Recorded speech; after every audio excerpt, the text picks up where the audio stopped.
Hey, yo, all, give me a moment here. I think I'm gonna need to replace my mouse. It's finally come. I've finally come to the point where I'm having some trouble. If I could get it opened up and cleaned, I think the problem would go away in an instant. But the problem is, I feel like there's some little bit of particles of dust or something blocking it, so that just one part of it doesn't really completely count me clicking and holding it. That's unfortunately the part I instinctively go for, and the others are more awkward. Anyways, so completely change of plans. Complete change of plans. We are not going to stream the rest of this week. We're just going to do everything today. You know why? First of all, there's 2 quests left. There are 2 entire quests left. Well, that's not right. Oh. We got the wrong one displaying. Boom. There we go. That should be behind me? What the hell? Why is that in front? There we go. Also, hold on, let me just tweak my settings for this shit in a way that I don't normally. And you know what? Let's get some tunes on. Let's get some tunes. I don't have my control piece up at the moment. Damn it. I completely forgot that. Okay, hold on. Let me just correct my stupidity. I got Right, so yeah, we're opening with the ranking list of all the jobs I've done. We're doing combat ones after all and crafters. I was originally, but I changed my mind. I'm just going to seclude it. Anyways, let me just open a thing that's being an ass. There we go. Oh, this is being a butt. I get one thing working and then it starts sassing me. Oh, you want that button? You want to go to that list? Shut the fuck up. Playlist. Yeah, no, the playlists section of my control module is supposed to be working. Oh, fuck you. I have no idea what the fuck went wrong. Anyways, chill. We're gonna turn the chill playlist on. We're gonna turn music on. There. Now we have actually something to listen to and doing it. I'm sorry. One or two things. I forgot to do a couple things that froze everything off. Anyways. But yeah, we only have 2 quests left, and the Moonfire Fair has not fucking shown when the fuck it's going to happen. So I still don't know when, and I'm not, gonna keep streaming barely nothing. I also thought there'd be more than 2 quests. So, but we'll stream until we're done. We'll watch the Stormblood trailer once we get there. And that's it. I'll take my break to do my things. When this Moonfire Fair Festival happens, I will join it back up to do it, unless it looks like it's... Or no, it's my first one, so I want to do it anyways. But if the rewards don't look interesting, I might just skip it if I'm on hiatus. Okay, so I'm moving things around. Flatly speaking, I think I've come to view things around a bit.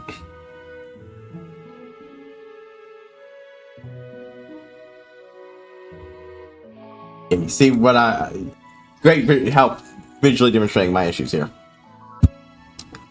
Anyways, yeah. This is the new ranking of the crafters and the gatherers I've done so far. But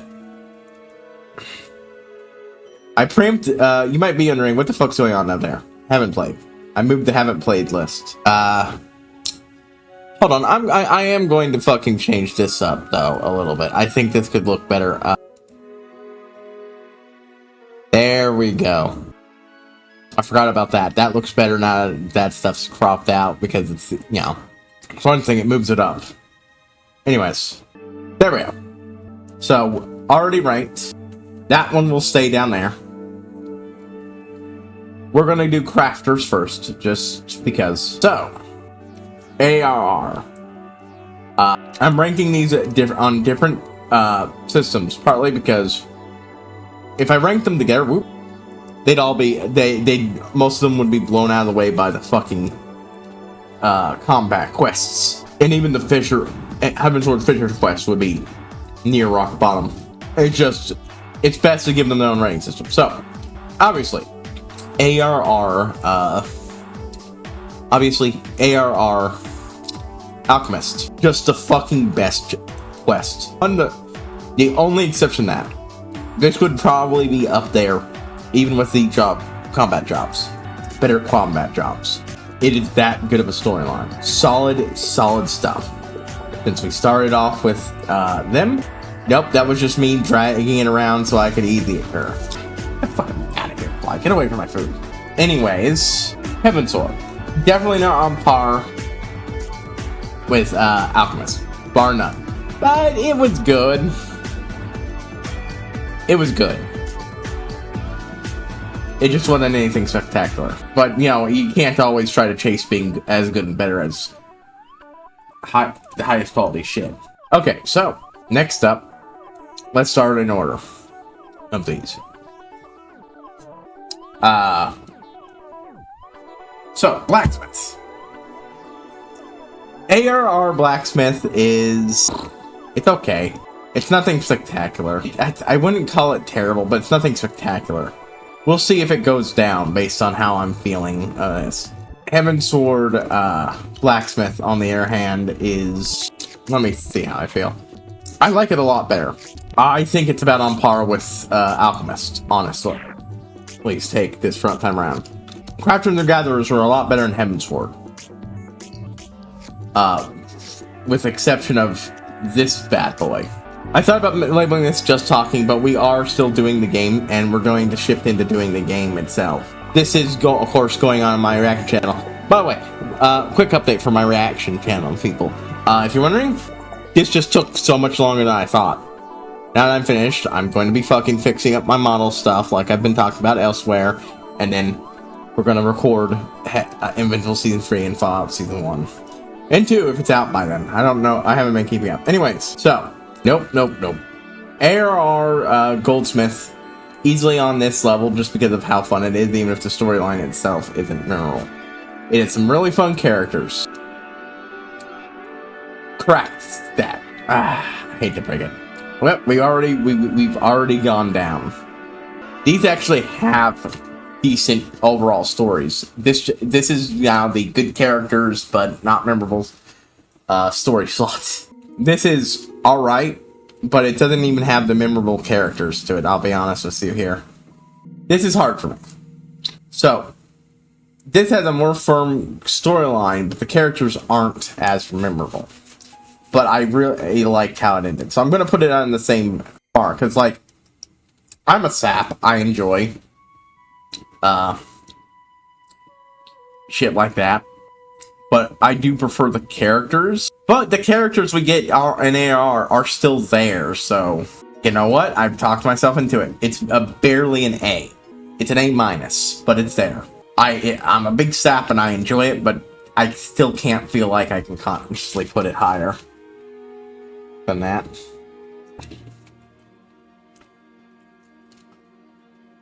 Please excuse me, I'm also eating my dinner. I don't normally like to do that while I'm doing reactions, but such, or even videos in general, but it's the needs must. Dinner was made right around when I'm starting, so. Anyways, Carpenter. Enjoyed the characters. I like the characters a little. Mostly for Beaton. It's really only Beaton. And it did actually have a decent through line thing. I think this is definitely better though. No, you know what? Just Beaton isn't enough. Yep. This one has a through line. Well, I enjoyed it at the time. I do agree that the dad risking everything out of a way of making up to his dad should have been foreshadowed better. They should have had him shit talk his dad more during every scene. It would have made it hit harder.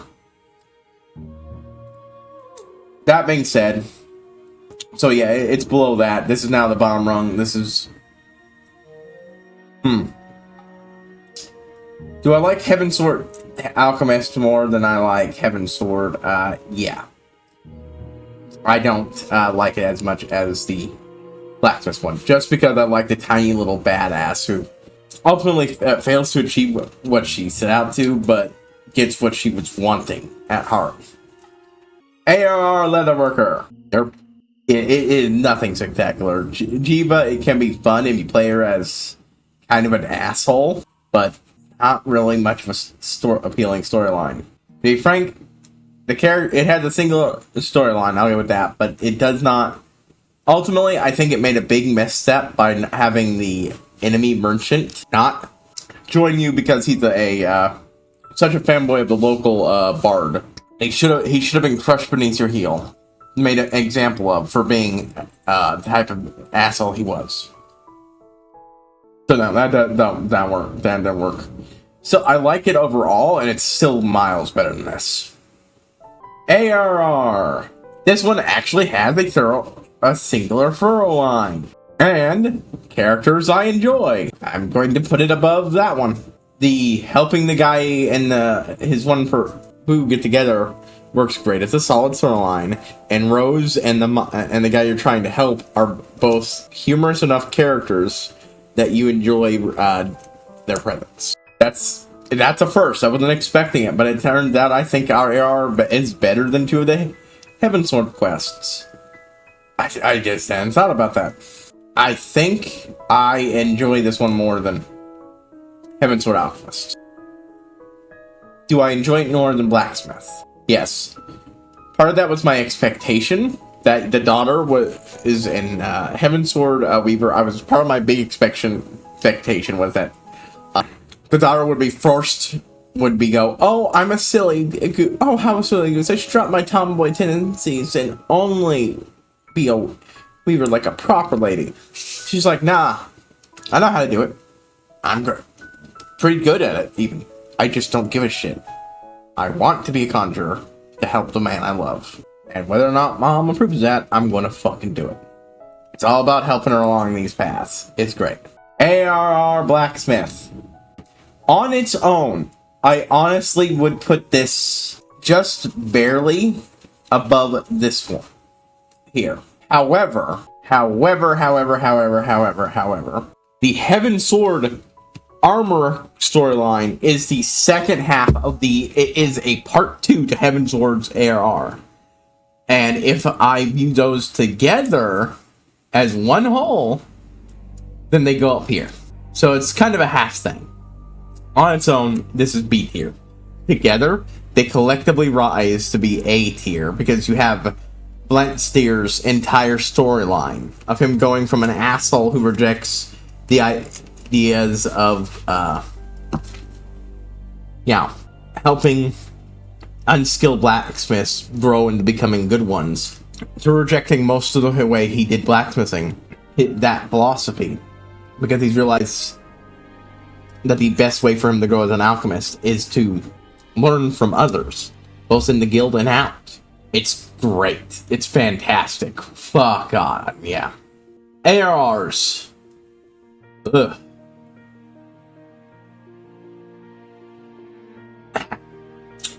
It is entirely a weird job. On its own, it does not. ARR Culinarian does not have much going for it outside the fact that if you play it at just the right time, it is awkward as hell and hilarious. It is an excellent RP opportunity to just crack jokes about how you're going to try not to poison Lorito after he frames fucking you. It's just solid shit. And then, Heavensward Culinarian. It is not as good as ARR's Alchemist, but it's still solid. Two idiots in love, a bunch of fucking stupid mistakes, culminate eventually between the two as they do stupid shit. A fiery pilot lass trying to be a mermaid and pissed off at her boyfriend, acting like an asshole, even without realizing it's all just an act for competition. So she gets you to kick his ass. I should go into these more. Damn it, I should. But kick his ass. It's fun, it's silly, and it culminates in a Food Wars-esque scene. TLDR, I should go over why. TLDR, it builds up to your obsessed guild master who refuses to do his job at all. You find out he became more so, while he was always like this to the degree, he became much worse after his lover died during the calamity, and it turns out he's obsessing over trying to bring her back.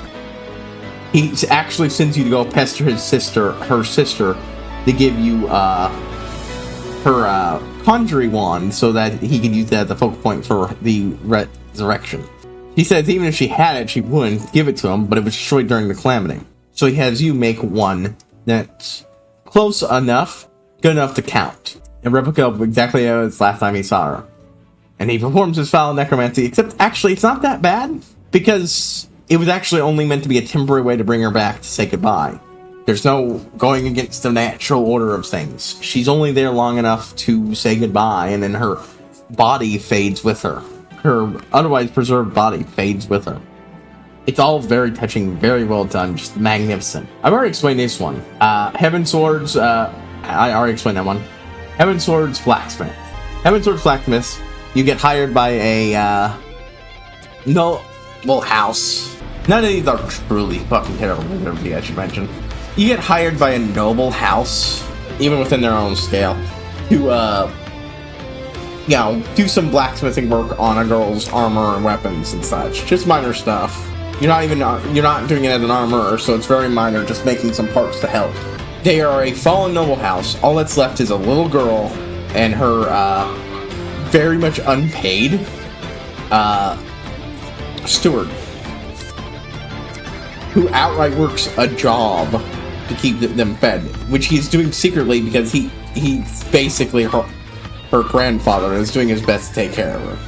It's very adorable, especially because he constantly worries about her, but she's actually a tiny-sized terror, and even when her gear is falling apart around her, she's constantly kicking ass.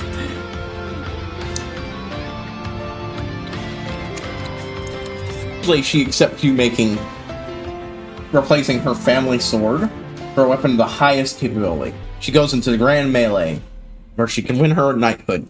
She fails, even with the greatest weapon.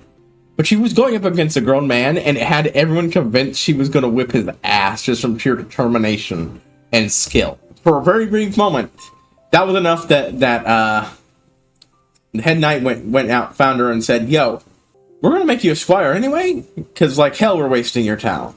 It's amazingly good. Like, it's not the best of the best, but it is good, solid shit.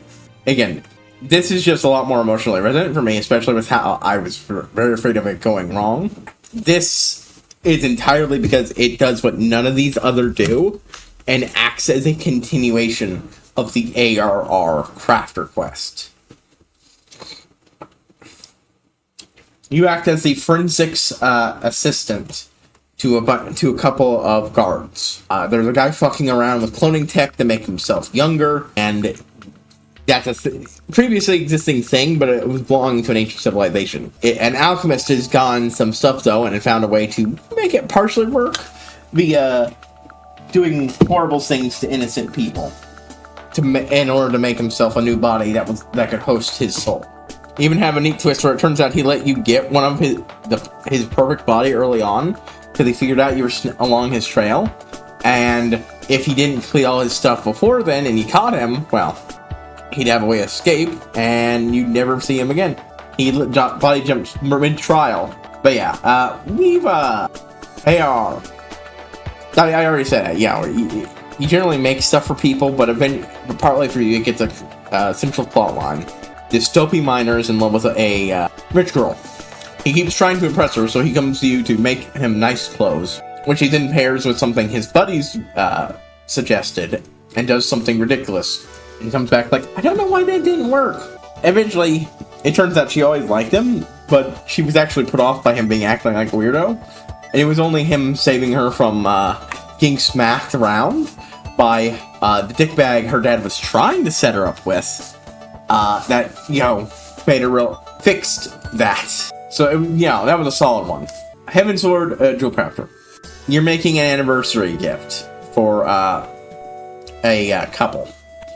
They both end up, like, halfway through, the husband comes in and gives you the idea you just came up with and told the wife about. So now you need to figure out how to make a match, a gift for each of them that matches, is exactly what you said it was and what you promised to do, while also, you know, not just being a disappointing, here's the same thing but twice.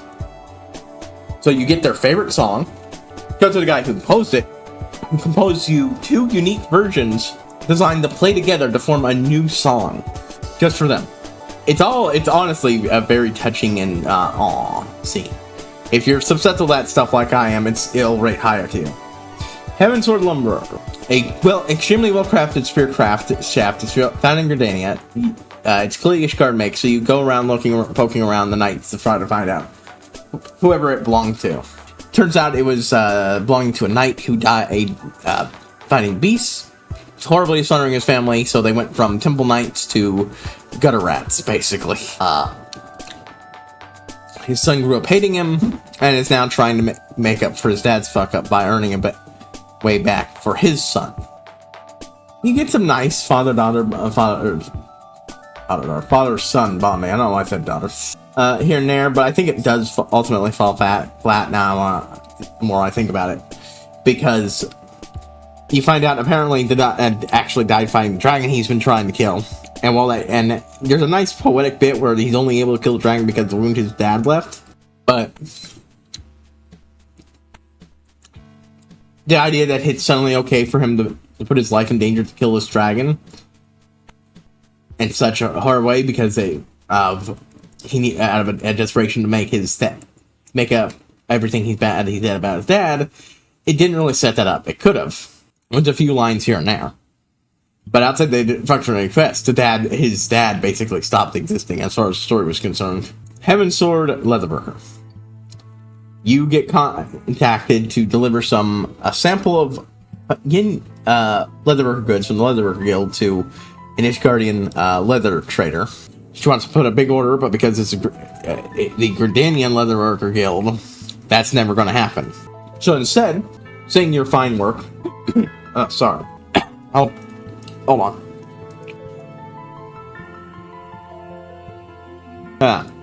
Sorry about that. Anyways.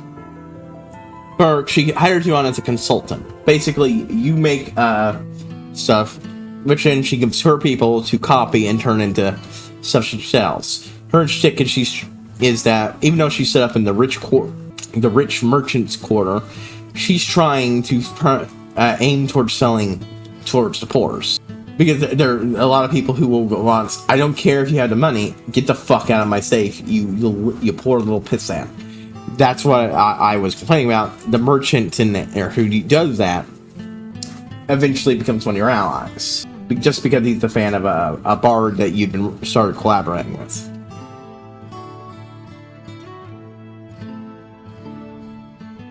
It culminates with her ensuring the rise of her and dominance of her business model over everybody else's.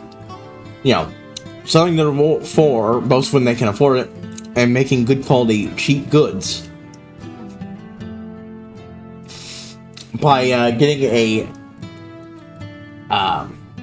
contract for the Temple Knights to start doing Leatherworker Guild, something they never would have trusted, but needs must when your temperate homeland gets suddenly turned into an eternally frozen hellscape. Something she could only do because your skill and the fact that her dad created her grandfather, who taught her everything she knew, tried and failed to do the same thing back before the whole icy hellscape thing happened. In fact, the Leatherworkers Guild's best methods for creating quality leather armor came from him inventing the method and teaching it to them because he was pissed off at Ishgard. The biggest drawback I say in there is that outside of that thing I complained about, there's also the bit where, much like many of these quests, you get told to go consult with your guildmaster, who fucking insults you repeatedly because you should know all this already. Why are you consulting with me? A lot of these have good advice. Armor has the neatest because it will send you to multiple other guildmasters to get their takes on stuff. Yeah, I already mentioned this is Food Wars. Yeah, this one is very disconnected, and it does get a through line eventually. But that through line is, hey, here's this rich asshole. You should make food for him. Hey, this rich asshole's pissed you actually made good food for him because he likes taking riding chefs and making them piss themselves from failure and all that. Now you need to go cook for royalty because he wants to make you look bad out of revenge. Except that guy poisoned you? Not poisoned you. Framed you for poisoning said royalty. So to the point when that woman is supposed to be publicly dead, and you might not even know this, but acts secretly in a coma, and it's just chafes so fucking much. You make some things. There's not even a front line, and none of the characters are really that memorable.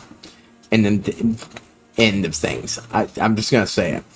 There is a fun scene at the end where you get to watch a guy who you made a sword for use that sword to cut his old sword in half after jamming it into the ground, which is a very nice looking scene, but it's just not good. Lover squabble. Significantly less entertaining lover squabble. Really, the only person who's memorable here is the Guildmaster because he's written to be a guy who constantly talking at 100% volume compared to everyone else. So he's someone who, despite being actually a very kind and gentle man, it comes off very intimidating to people who don't know. Gridanian bullshit. More so than this one. It's Gridanian bullshit. You're a leather worker. You have to help with a competition. Blah, blah, blah, blah. Gridanian bullshit. No memorable characters. Except the guild mistress, who is entertaining. Just because she's a snob who constantly insults you for the first chunk of the things. So, yeah. But that's, that's, these. I'd say that's a pretty solid setup.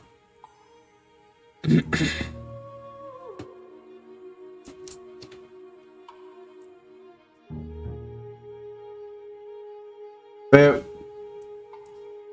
so I have not done every job available in ARR. I fully admit that. I have still not done Paladin, the Scholar Summoner duo, nor Archer. And for ARR introduced jobs, I still have not done Astrologian or Heavensward introduced jobs. This is gonna get in the way, so we're gonna, much like the other one, we're gonna dump this up here. There we go. So, let's start with the class quests. These are almost always weaker.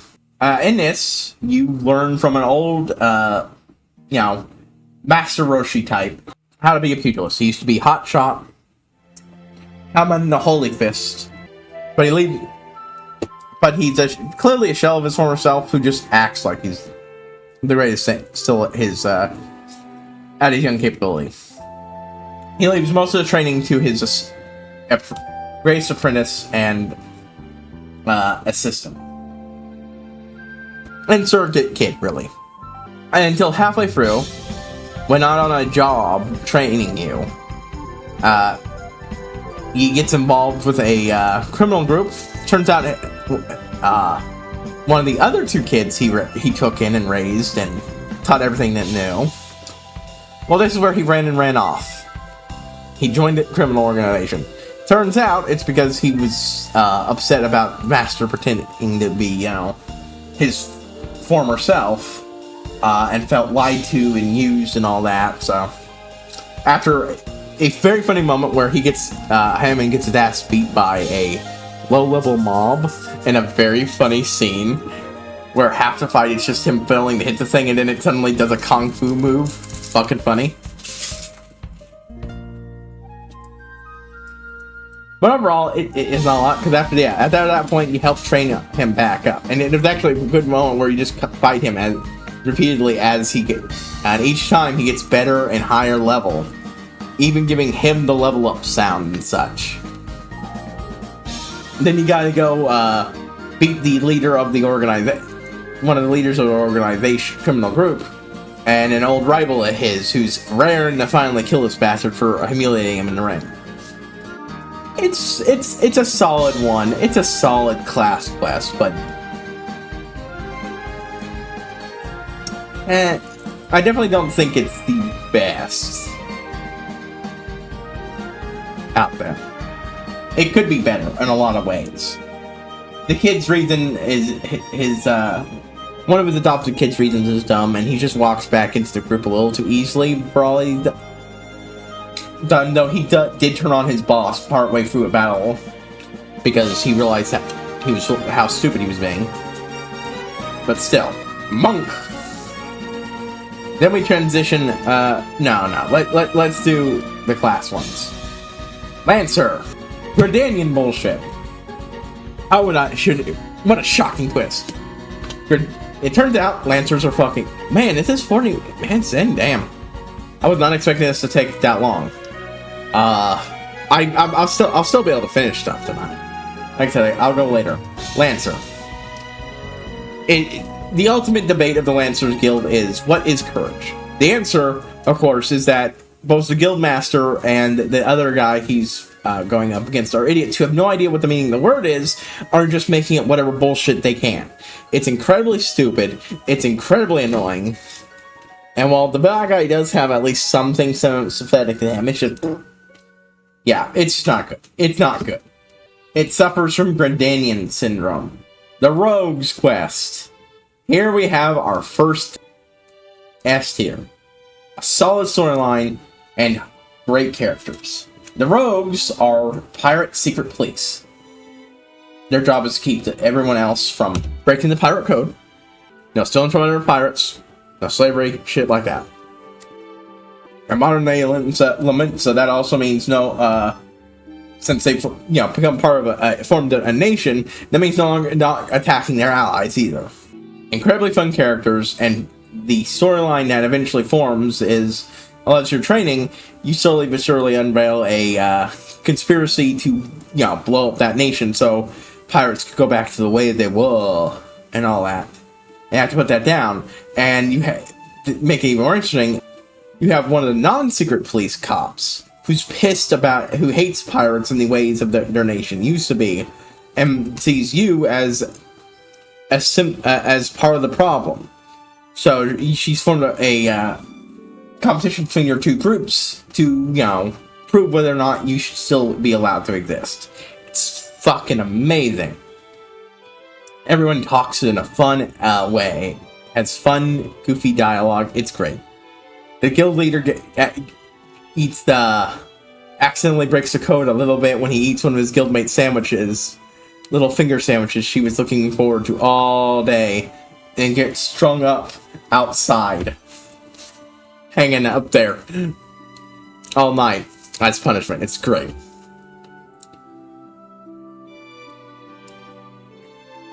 Thaumaturges. I think it's a nervy. It's actually what I'd say it's about on par. On the other hand, the through line of it, of course, and Thaumaturge is one. You're learning how to wield the dark arts to blow shit up with your mind, basically. It's all you learn over the 5 guild masters, the philosophies, and everything that makes a thaumaturge. And partway through, you get the storyline of the guild master's youngest brother wishing to learn magic from them, but them refusing them because he really fucking doesn't accept the reason that they're giving. He's trying to find ways around it, but he's still pissed that they're training other people than him. And it's because if he casts any magic, he'd fucking die. He has so little magic that he'd instantly dip into his own life force and kill himself. He's become an alchemist to try to do that, and the brothers are happy to have him become part of the group via his alchemy, but he won't accept anything else. This eventually gets his ass possessed in a scene at his maximum idiot ball for the main character. Gets a bunch of people killed.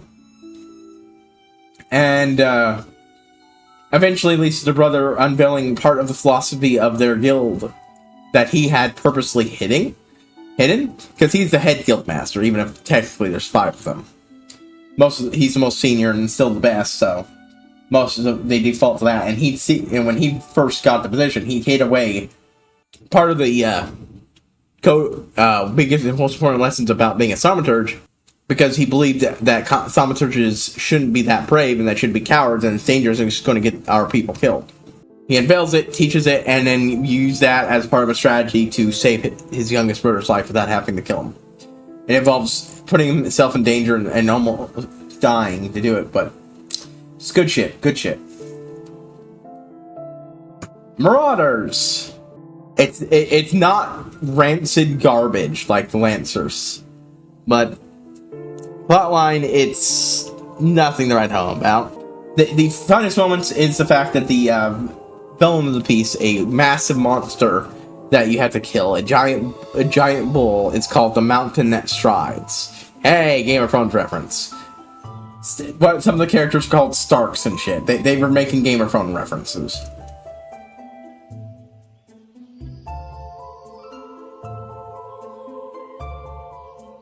Outside of that, the only thing I can really say is to help get revenge for a kid's family who's killed.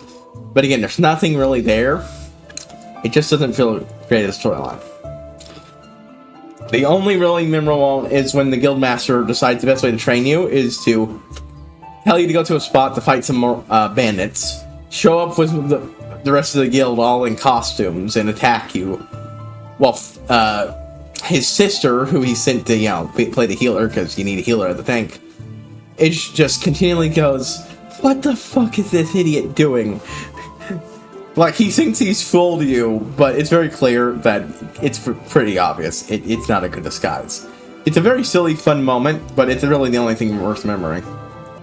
More Grenadian bullshit, though not as bad as this one. This is still the absolute worst. The only reason this is still good is because I went into it knowing I'd hate Gridania and that it'd be full of dumb shit, and I spent the entire time making fun of it. Conjurer's Guild is all about getting your powers to heal from the elementals. The elementals are fucking blatantly written as evil gods, even if the writers themselves are in denial about them being evil gods that need to be put down, when your entire shtick is killing evil gods. The biggest problem the quest goes through is because the guild leader, Eternal Child, Eternal Child, much like every other, what are called podchals, completely fails to account for the idea that maybe he should tell the talented little girl that the reason he doesn't want her going around healing things the way she is because she's killing herself. She's copying her mother. It's one of the most talented healers out there's method of doing it. And she's even better than Mother, which means she's burning for her life force even at an even faster rate. But the dude never says anything. He just gets increasingly hostile to her healing, and there's just this really funny moment where he just asks, am I a bad teacher? Yes, absolutely. It is absolutely the Guildmaster being a completely inept chucklefuck who should not have his position. But he does, because he's devoted more into making the dark gods he serves happy than actually helping people.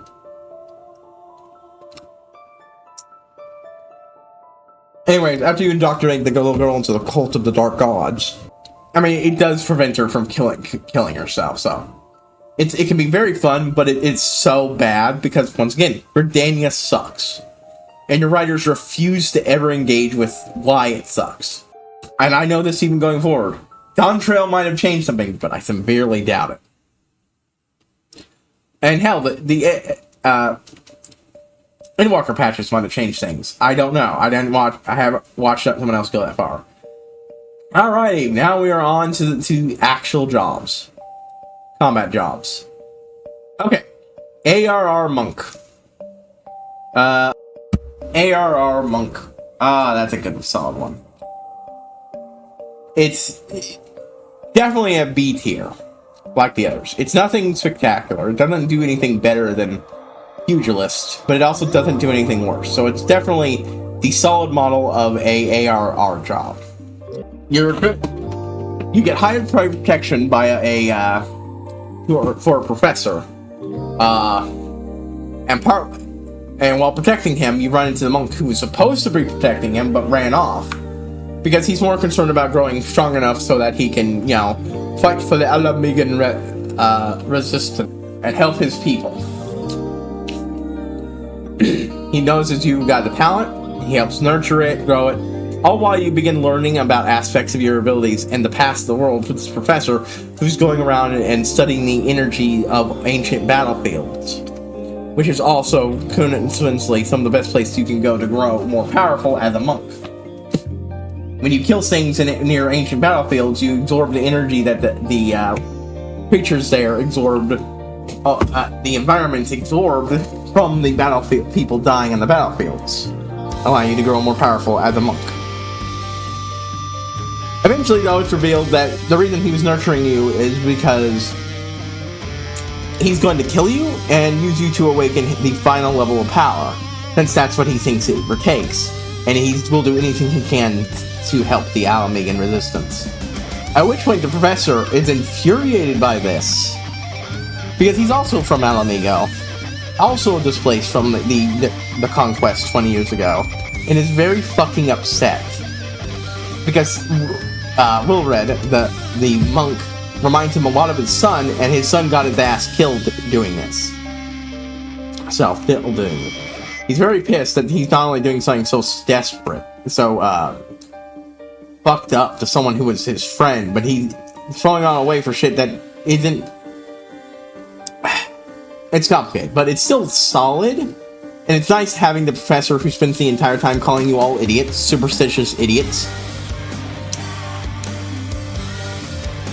Even though you understand, the monk understands more about his field going in than he does, but by the end he's backed off from that stupidity and has started, approaching things even-handedly. And together, the fact that you beat him and awaken the power without killing him, and the professor that is there to talk to him from the other moral perspective, the man literally gives you the shirt off his back, because that's how you get the armors. You get in 4 parts, and then you get the last part of the last quest every time in ARR. With him, he gives you the shirt off his back, and then goes on a journey of self-discovery to, try to think about how his skill does things and try to change it.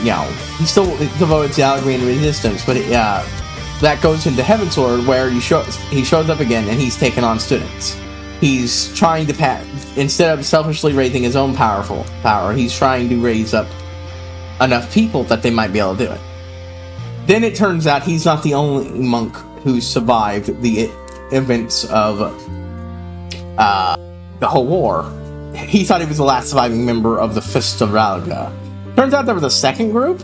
Part of it, there was two coalitions, those of the light, with light, the light chakras, those are the dark chakras, and turns out 2 of his students were actually students of that, who infiltrated it as a plot by their master to manipulate them into a point where they could be killed and grow powerful. Because the light and dark only grows to their maximum power via combat against each other. And at some point, combined with a lot of bitterness and intergroup rivalry, that got twisted into killing each other to do it. So, yeah.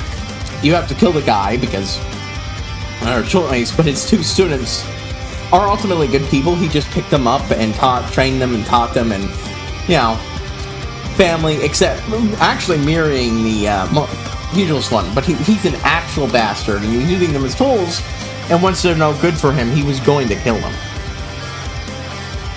So yeah. Dragoon. Dragoon is a solid ARR. It's a solid story. How the fuck is this that long? Oh my god. Where you get asked to go help out a Dragoon for discreet problem. Turns out by the guildmaster, who was an idiot of the Lancer Guild. Turns out someone stole a holy relic of Ishgard, and he's trying to discreetly get it back. Turns out it was his adoptive son, Estinian, and the guy who's supposed to use the said holy relic in defense of the nation. It's a whole complicated thing where Estinian is trying to use it to defend the nation in a way that just isn't normal, but it's acceptable. But eventually he gets mind-jacked by the big villain it's connected to. It's literally the eye of the bad guy of Heavensward, the next expansion. And combined with him hearing a lot of fucking shit, including the fact that his adopted father, the reason he failed to save his town was because Estinian's hometown, and it was razed, and his family was killed, was because the guy gave up his powers. Mostly because, again, it's connected to an evil dragon that's trying to mind control you, and he was losing control. So Estinian snaps, turns evil, and tries to kill you. You beat his ass using the very powers he has, because you are also the chosen one of that artifact able to wield it. You beat his ass and send him running. Whereupon, and on its own, that's good, that's solid. Whereupon, it is, however, tainted and by the end. So, on its own, it would be B tier. Unfortunately, Heaven Sword exists, and the lead up to Heaven Sword literally has this fucker walk back in as if nothing fucking happened.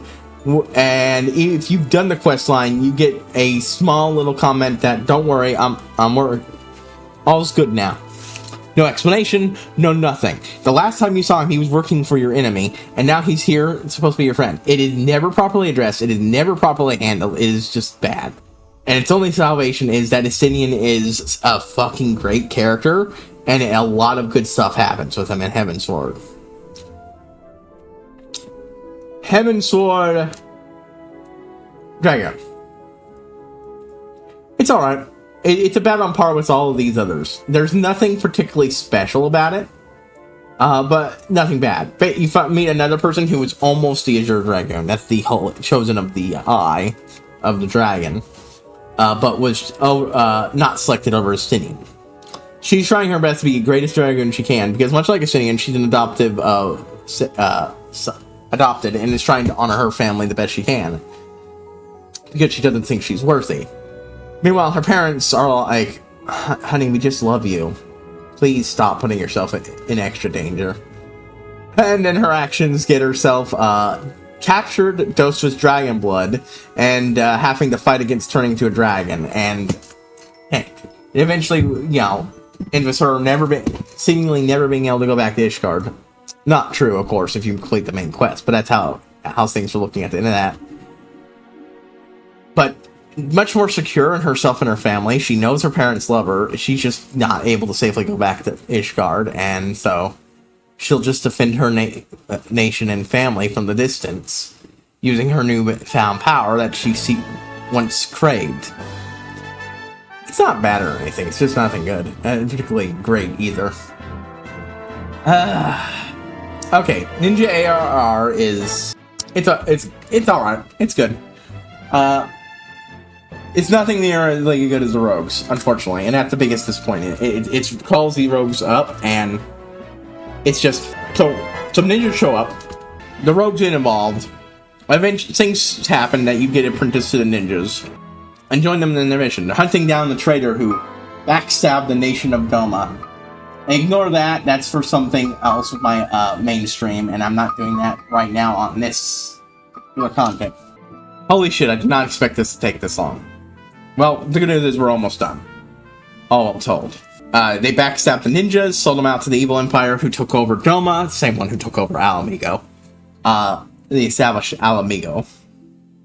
And, so you need to help them, so that you're helping them track this down. Now, this guy is, the quest itself isn't anything great normally. It's solidly written, it's just nothing particularly there, except the guy you're hunting is hilarious. He's this over-dramatic fucker who talks like he's in a fucking stage play. Constantly calling your leader, oh, poor, sweet, dim Oboro. And part of that, as it turns out, is because he's not the guy who betrayed everyone. He's the guy who chased down the guy who betrayed everyone. The former leader of the ninjas who sold everyone out, south. But he wasn't able to win a fight with the guy, and basically went, okay, don't kill me, I'll join you. And has been doing his best to make himself useful for out of his own sense of survival. Partway through, he fakes his death in a hilariously overdramatic way, jumping off a cliff with a grenade in his mouth. Only to show up near the end, revealing he's alive and well after you've killed the boss. It's very clear that Oboro doesn't believe at first, but eventually gets to him and he goes and checks, and you help him. It's pretty fun. All things told. This one's nothing spectacular, but it's nothing bad. A princess from Doma shows up, or a neighboring nation. her people were fucked up. Now she's trying to recover free lost treasures from some pirates. So the rogues are at least somewhat involved. Primarily so she can sell them and use the money to help her people. She's the well-beloved by her people, and it is a great thing. She had the manservant following around who's got an accent entirely for show. And the first time he really shows his steel and resolve and faithfulness is, if you don't accept these people help and rush into danger that's going to get yourself killed, I will fucking commit seppuku with this axe right here and now. Accept their help. Because she doesn't want anything bad. She knows the ninjas. They know they backstabbed their country and sold them out. The two funnest bits are the end where Oboro realizes that they're going to go put in a good word with the ninjas when they get home. And he realizes, oh no, I've been lying about how injured I am for, as an excuse to stay in Eorzea for a little while. And I don't want her to do that. Oh no. Followed up, of course, by the other moment where where this guy you go to get information from, at the end, he tells you to tell poor sweet Oboro, hi for him, and then, it's heavily hinted at that it's actually Karasu from here in disguise. It's great. We're gonna say the Heaven Sword exclusive classes for last, and then, Red Mage for last. So, Black Mage. It's a fun one. I think Black Mage ARR honestly should go up here. Just but Joe barely. A prisoner who's been alive for over 100 years. His race don't normally live that long, let alone look as good as he does. Has put up an philosophy. Something to do with their god it needs to go taken care of. It has to do with black magic. And a lost artifact. When it turns out he's right, he gets let out so he can keep doing his prophecy for their god shtick. Along the way, you get training in the forbidden and very much illegal arts of black maging, but it's allowed because of this. One of the two magical sources that caused one of the previous apocalypses of the world that resulted in a big flood. All you know is it had to deal with it and demon summoning at this point. Eventually you learn that it's not because you're a demon summoner, the magic was created to fight demons, not kill them, summon them. You make friends with black mages who hold banned traditions from their own people, and partly it looks like your master was just using you so he could create a scenario where he could summon a dark demon. But actually, he was using you until you could put that demon down. It turns out that demon was the remains of his three best friends, the ancestors of the other Beast Tribe members you're with, and he just wanted to save his friends. And the reason he couldn't is because the use of while he was the only one who survived the ritual that turned his friends into that, it still fucked him up, and it was his fault that the ritual went wrong. It still fucked him up, so that if he ever used magic, it would fucking kill him. He uses magic in the end to help you put the thing down, and it kills him. His death is redeemed, and because the truth of what your stuff is, your black magery is quietly tolerated by the world at large. Heaven Sword. You go through going for the old guy's notes with his chief apprentice. You find out there's two books of powerful black magic knowledge. You go find them because letting them around could cause problems. Find one, someone else stole the other one. And half this quest is a guy who doesn't know how to properly use black magic, doesn't fully understand it, but is trying to raise an army of black mages to have revenge against the world and all that. While constantly being pestered by a Grand cop who believes that conjurer that it's their job to arrest and kill anybody who does black magery things. Yeah, it's his sacred duty. He's constantly lecturing you, and it's only near the end that he starts getting any redemption. To the point that even when he arrests the guy, he saves him so that he can be given a proper actual trial and just let him put down as an evil black. It's alright, it's fun, it's not terrible. The guy's an idiot, but it's alright, it's fun. And, you get some interesting lore bits, like the fact that your soul gems for that quest line actually acts as a regulator. If you don't have those and you try doing black magic, you run the risk of emulating yourself from the inside trying to use the magic. That has implications for a later quest line. Warrior. It's alright.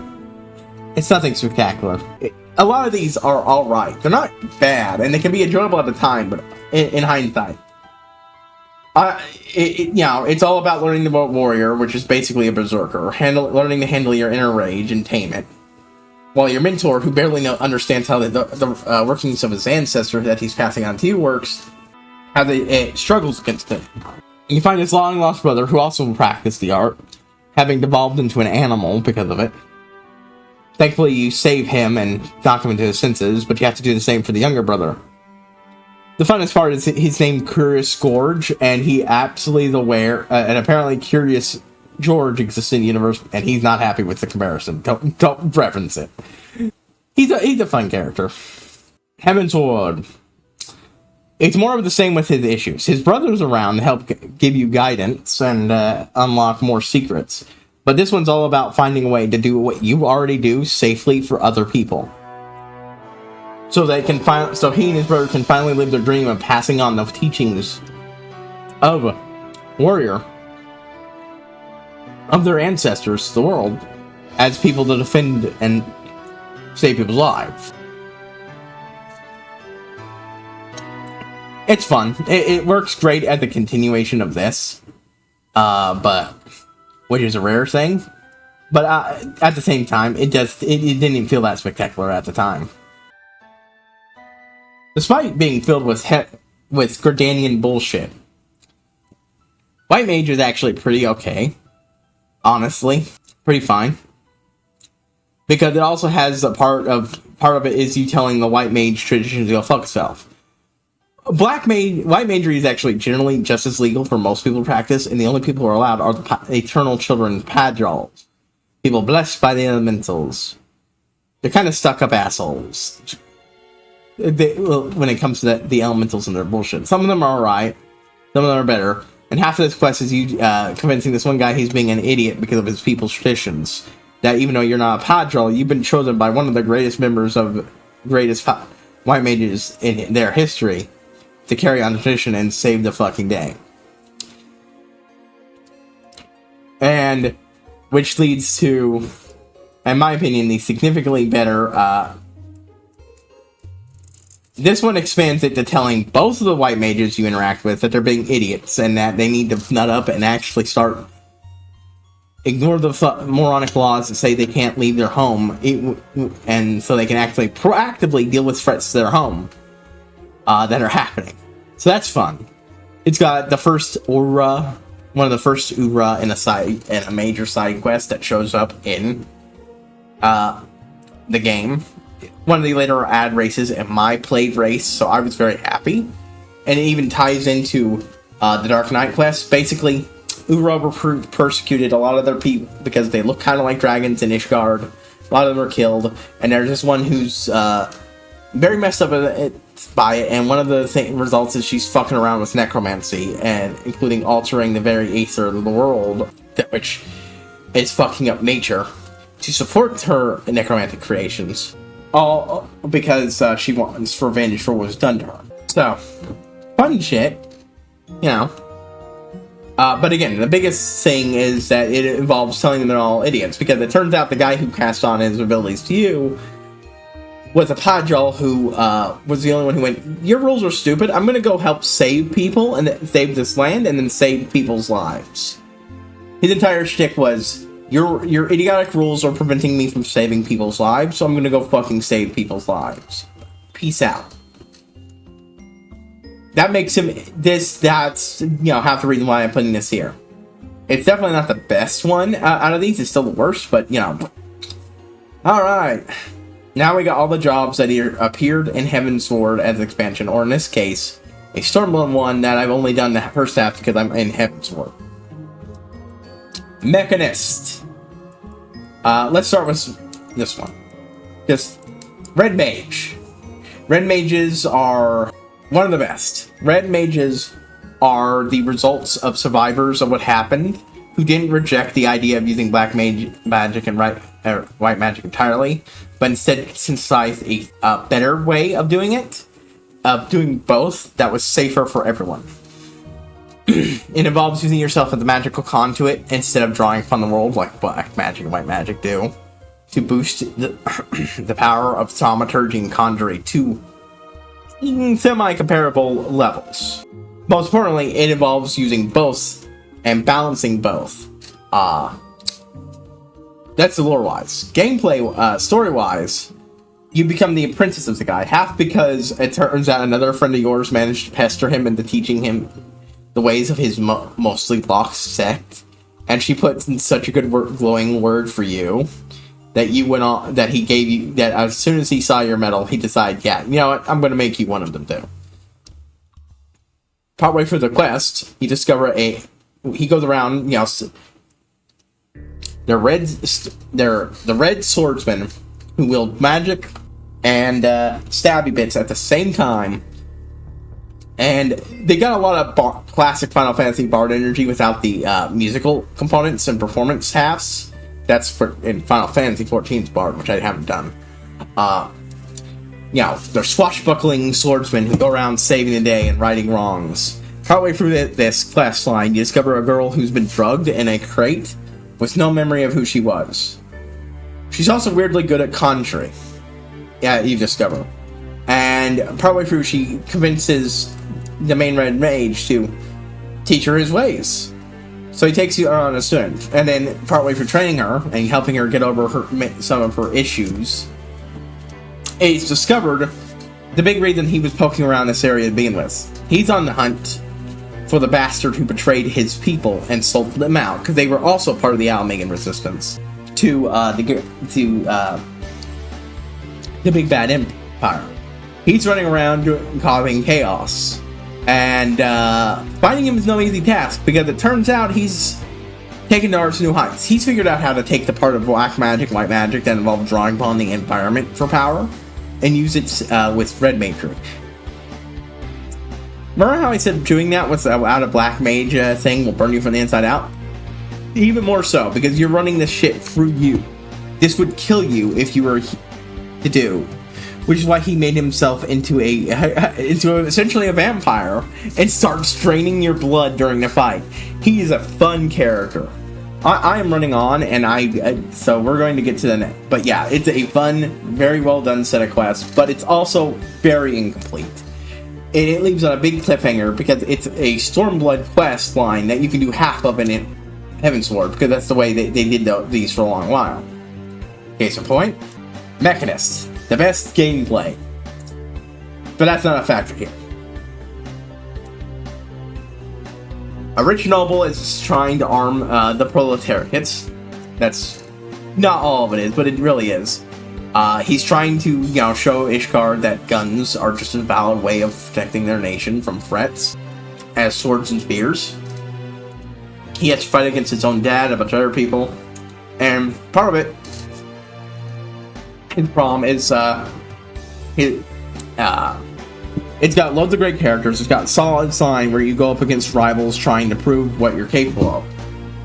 Even in Heavensward, you do partially win, but it's clear the problem's not gone. And it's got loads of fun characters. Stivian is great. He very much believes in that guns are the future of protecting people, because they're so much easier to teach people how to use guns good than the investments into knights and other such. And while he doesn't think they'll replace them, he thinks they're excellent complements to them. You've got the gun teacher, who used to be a leader of an elite Limitsin squad before his personal choices got a lot of them killed and hurt. This is actually a thing from 1.0, it should be noted. It ties into that, so that's fun. And he uses apparently a lot of his money to try to secretly make up for what he did. He runs off partway through the quest, supposedly because he just doesn't want anything to do with it, but actually he admits later on he was bribed, and you convinced him into coming back anyways, despite being bribed to leave. Then there's the, of course, my favorite, one of the best characters, Badass Girl with a Gun. Now, it has been a while since I've done these quests, I do not remember her name off the top of my head, unfortunately. I know, though, that she's got something many faces. And there's this great thing where she's just the mermaid, but when you piss her off, there's a puff of transformation. Her pigtails go away. What the pigtails? Her hair changes, and she pulls out a gun and starts swearing like a sailor. It's hilarious, and she's great. That ties into Heaven's Sword, where she quits the fucking... I got these mixed up. Heaven's Sword, where she quits the organization because her dad gets kidnapped by one of the people you went up against previously. Yet they weren't done. And she gets blackmailed into quitting and pretending she won to quit and that she found a husband and blah, blah, blah. For her dad, and she gladly takes care of her new husband, and rejoins the organization where, and you get you get accused of heresy, and the only real way you could prove it out is to kill a big bad dragon. And not only do you succeed in doing that with your gun guys,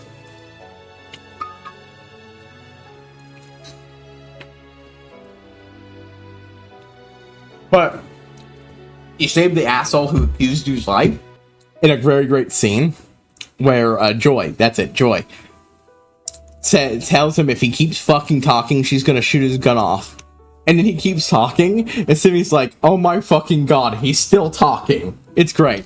It's great. So he says he'll go to any room, and Civilian, the leader of course, the organization, says, leave my people the fuck alone. And yeah, it's incredibly well done. It's very much a part 1 and part 2 quest. And it's so fucking solid. It's just... I realize I'm not saying this perfectly. We did these both at the same time because... Oop. I'm sorry, I put these in the wrong spot.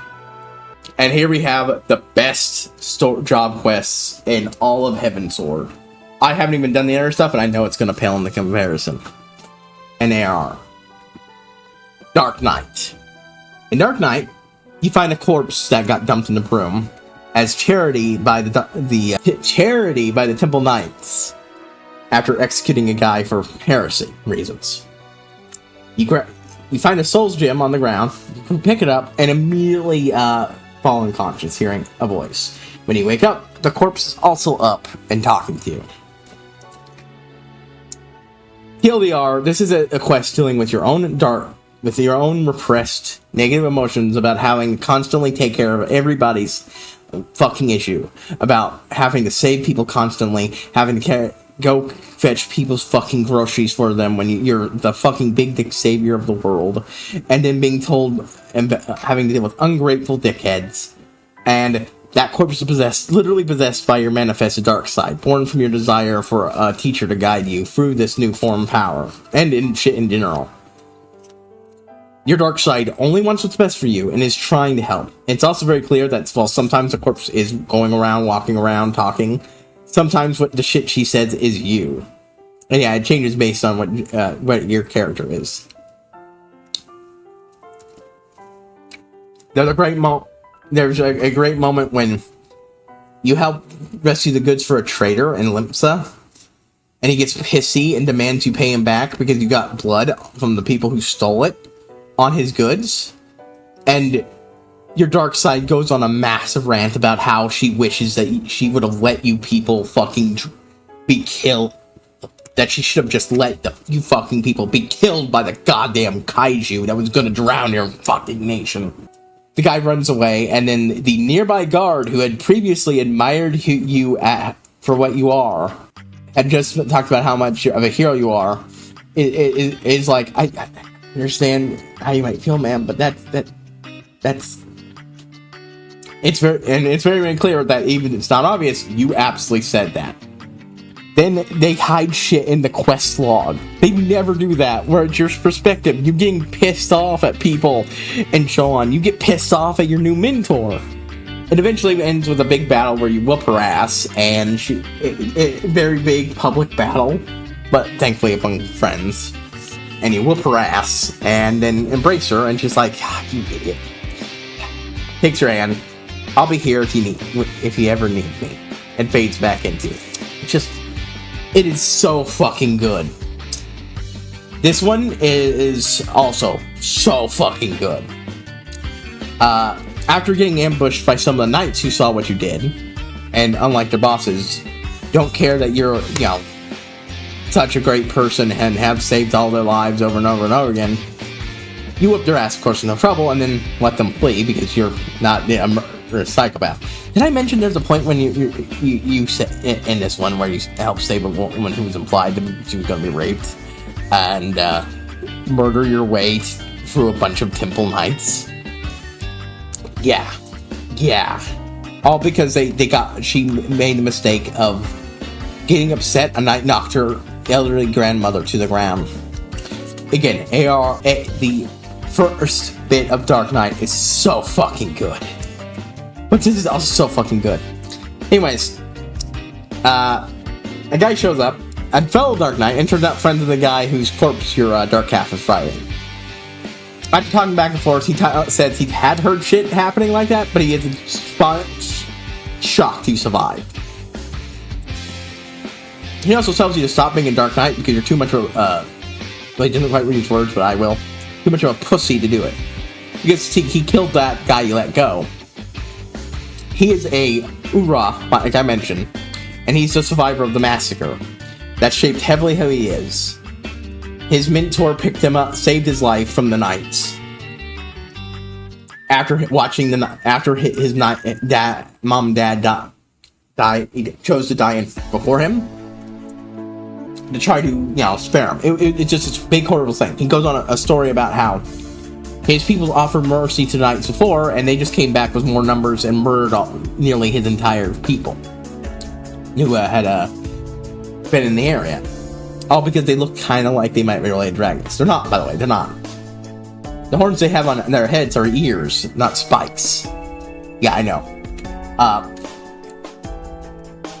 Yeah, but since you're not going to quit being a Dark Knight, could you help him take care of and save this little girl? The Dark Knights were doing fucky shit with her, not of the that type.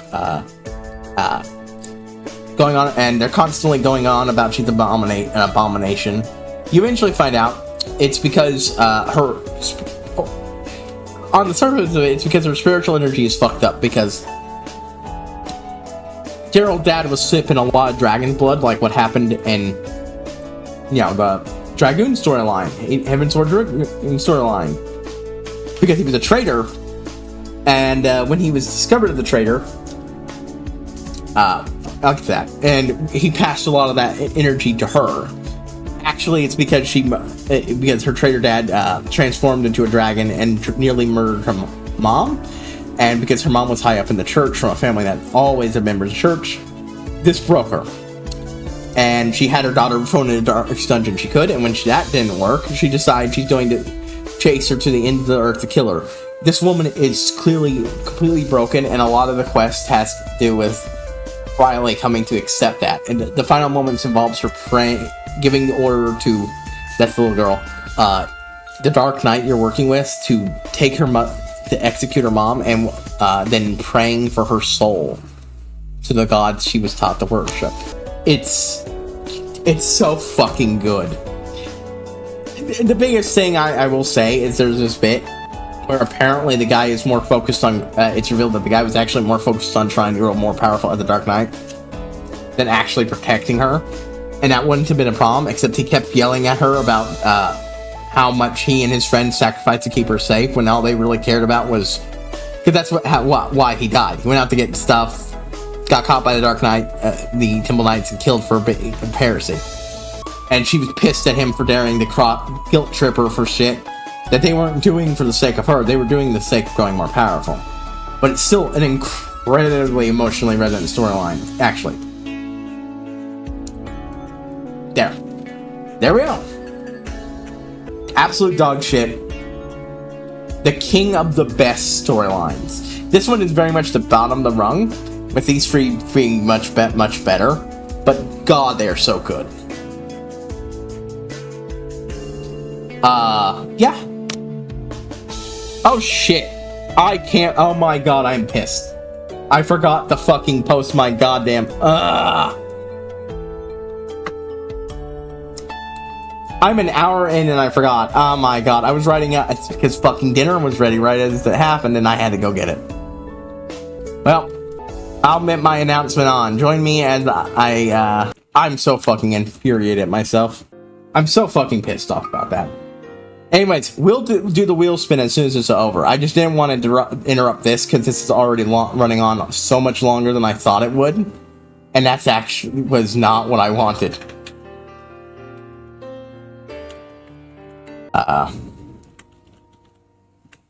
Anyways, we're done with that. Thank fuck. But we're of course not done with the stream. I cannot believe that took an hour. I'll finish up here. This is the end of the recording for this part of the stream, and this will be going, as I said, up on my reaction channel. Again, let me just do my editing for my model so I can get this functional in a better software than the current one I'm using, and then I will be recording those reactions. They'll probably be, if everything goes well, I hopefully have them up sometime mid-October. Wait, October, no. I'm sorry. That's very wrong. September, mid-September. Okay? Anyways. That, I'll see you all next time, folks.